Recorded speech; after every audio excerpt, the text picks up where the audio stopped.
Ордо зан хөшөө компани маань 1998 оноос өдий хүртэл 20 гаруй жил 10 гаруй төрлийн бүтээгдэхүүнийг чанарын өндөр түвшинд үйлдвэрлэж технологийн горим алдахгүйгээр өнөөдрийг хүртэл нь одоо үйл ажиллагаагаа явуулж ирлээ.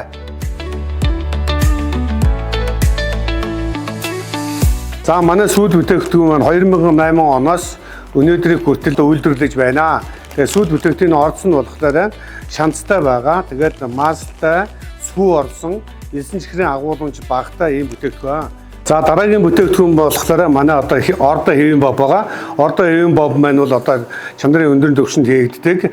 1998 оноос хийж байгаа. Бид болохоор энэ хэвийн бовонд ордог шаардсан болохоор хөдөө малч дээр очиж өөрснийхөө амталж үзэж тэр газар дээрээс нь шууд авдаг учраас хэвийн бовон чанараа алдахгүй өнөөдрийг хүртэл ийм ам чанартай ард иргэдийн хэрэгцээг хангаж байгаа учраас энэ одоо хүнсний хувьсгалын хүрээнд бид одоо энэ хэвийн бовоо мөн сүйд хоёрын одоо энэ брэнд бүтээгдэхүүнээр шалгуулалтанд оролцож байна.